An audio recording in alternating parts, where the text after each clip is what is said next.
I'm not here to act. The play's after me, everyone. Well, thank you. It's great to be back here at CPAC. Judicial Watch, as you know, is your watchdog in Washington. And I'm here to remind you that transparency in government is essential to draining the swamp. That is why we're doing that every day, exposing the deep state, their allies, and the corrupt liberal media that enables them. As you know, the Republic is under assault. You can see this through the continuing lawless attacks on President Trump. Now, for almost 4 years, we've been busy uncovering the truth about the widest and most destructive corruption scandal in American history, the deep state coup against President Trump. The coup began as an attempt by high-ranking members of the Obama administration to rig the 2016 election in favor of Hillary Clinton. Failing that, and it did fail, it developed into a full-blown effort to overthrow a legitimately elected president of the United States. Comey spied on Trump with Obama's approval, and the deep state coup plotters in the DOJ and FBI, believe it or not, talked of wearing wires and invoking the 25th Amendment to remove the president from office. Sounds like a seditious conspiracy to me, does it to you? Then, after Robert Mueller's special counsel partisans failed to deliver the goods, the coup cabal, led by Adam Schiff, abused whistleblower laws in one of the gravest abuses of Congress ever.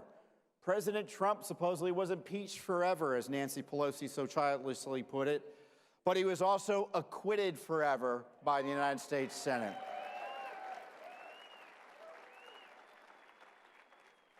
The mainstream media won't use the word coup to describe these continuing plots against the president, but that's what it is. And I'm using the present tense because despite a few setbacks, the coup continues to this day. You know what? I don't know about you, but I have little interest in moving on from the coup attack on our president, our Constitution, and our right to select our own leaders. Do you want the Vindmans of the world selecting your president, or do you want to? Of course, the presidential harassment will continue, and I suspect we won't be seeing an October surprise. There'll be a September surprise, summer surprises, probably something next week too, maybe even today. The biggest enemy of the coup plotters, of course, is the truth. That's why they're vigorously fighting us in court now. But, you know, despite the best efforts to cover up, the truth is coming out. And, of course, in a sane world, the whole Obama-Clinton deep state gang would be worried about prosecution and accountability. And who do I mean? I mean Obama, Clinton, Brennan, Clapper, both the Bidens. Maybe there's a third one there. Rice, Comey, McCabe, Kerry, Bruce Orr, and of course Nellie, the Fusion GPS crowd, and of course Strzok and Page, the two FBI officials whose texts that you'll see dramatized here in a few minutes expose the true motives behind the attacks on Trump. By the way, you know, you heard me right. I did say Obama. Obama knew. He knew. You know, frankly, if we're going to be impeaching presidents, then we should impeach Obama.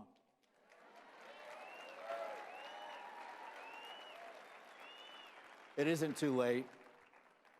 You know, let's stop trying to provide cover for Schiff's leaker. I worked with whistleblowers. I know whistleblowers. Whistleblowers were friends of mine. Hey, Schiff, you anti-Trump leaker, you're no whistleblower. And thankfully, there's the heavy lifting by Judicial Watch to expose this abuse of the president. Who needs an IG when you have Judicial Watch? We exposed that the FBI, in a joint operation with the Clinton campaign, paid the foreign spy Steele for dirt on Trump. That's right, your tax dollars helped pay for Hillary Clinton's foreign spy to target President Trump. We also exposed the FISA warrant fraud and the fact that the FISA court did not hold one darn hearing on the spy warrants targeting candidate Trump and then President Trump.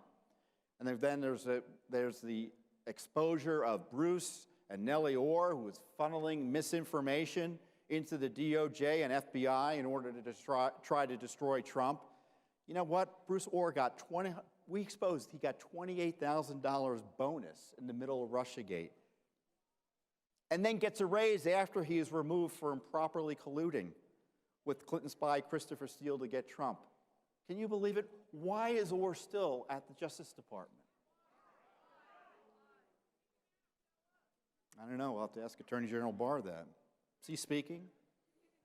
I tell you what, the best FISA reform, you know, they're talking about reforming FISA, would be to prosecute those who illegally spied on President Trump and Lord knows who else.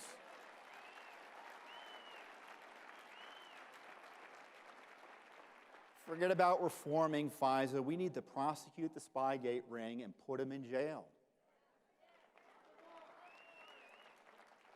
But unfortunately, the Justice Department has been frozen when it comes to prosecuting the real bad guys.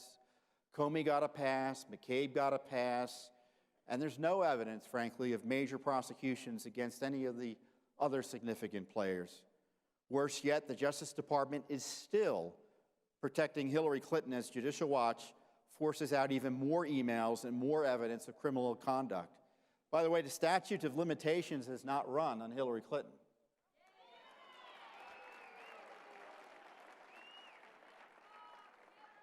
You know what? I have a little compromise to offer here. Perhaps President Trump can stop tweeting when the Justice Department starts prosecuting.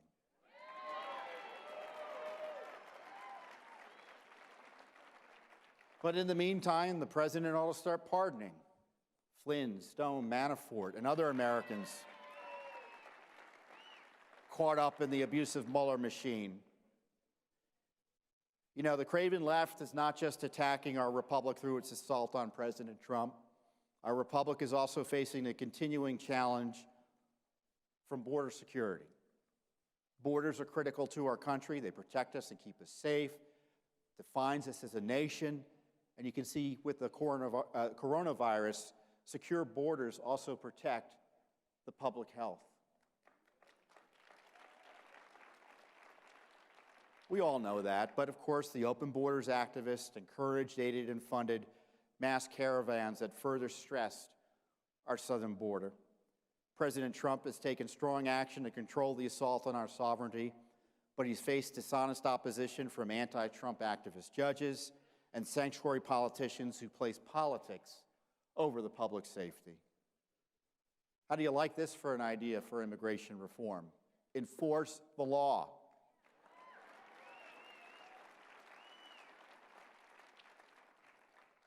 Most everyone here illegally should go home. Instead, though, we have sanctuary cities and states where police and other officials are told not to cooperate with federal law enforcement trying to enforce the law. These sanctuary policies are illegal and dangerous. In fact, they're often deadly. And Judicial Watch, of course, is stepping up. We're suing in California, focusing on San Francisco's illegal alien sanctuary policy. You know, and I was glad to hear that Attorney General Barr recently announced potential criminal investigations of the sanctuary politicians that aid and abet illegal aliens and abuse their offices to protect criminal aliens.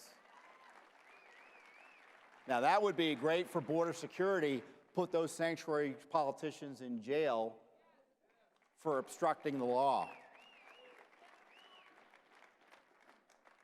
Brings us to the next assault on our republic, our elections. We have tens of millions of legal and illegal aliens present in the United States, and we're expected to believe none of them vote. Do you buy that? Simply put, this and other attacks on unclean elections highlight how our republic is also under assault at the ballot box. Judicial Watch has a massive project to force states and counties across the nation to do the basics and clean up their voter rolls.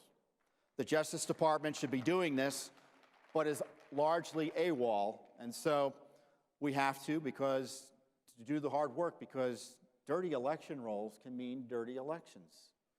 We just found, we did a study last year, there are at least 2.5 million extra names on the voting rolls. Believe it or not, that's the good news, because our prior analysis found there are 3.5 million extra names in the voting rolls. So our pressure and lawsuits are working. In Los Angeles County, our big federal lawsuit resulted in a settlement agreement, yes, with Los Angeles County, requiring the county to remove as many as 1.6 million inactive voters over the next few years. But we're not stopping there, of course. We're relentless, and we sent warnings just recently to counties in 5 different states: North Carolina, Virginia, Pennsylvania, Colorado, and of course, again, California, telling them to take reasonable steps to clean their rolls or face lawsuits again from your friendly neighborhood Judicial Watch. And let me ask you this: why would the left so reflexively oppose clean election rolls, voter ID, citizenship verification for voting, and promote dangerous practices like ballot harvesting? I think it's because they want to be able to steal elections when necessary. The Soros-funded left has hundreds of groups attacking clean elections and voter ID, and now even the Electoral College. And on the other side is just little old Judicial Watch or 1 or 2 other groups. As I say, we're happy to do the heavy lifting, but we all have to realize that all our debates about taxes and abortion and health care don't mean a lick if the left can steal our elections to maintain and expand power. Never before in our nation's history have we seen such a sustained attack on our Republican form of government. The seditious conspiracy, as I say, continues. Of course, the past few weeks saw more illegal leaks on Russia again to smear President Trump, and yes, even Bernie Sanders. Frankly, both Trump and Sanders, ironically, are crime victims of the desperate deep state. Maybe they can sue together. And the assault on our borders continue. Rising leftists openly call for open borders and seek to erase the distinction between citizens and non-citizens. I tell you what, if you erase our borders, you erase our country. And now voter fraud, of course, from our perspective, that's the real civil rights issue of our time. Who stands for the civil rights of voters whose votes are stolen? The left would pretend voter fraud is no big deal. You know what, but how many votes do you think are too many if they're fraudulent? In this era of close elections, even one fraudulent vote is too many.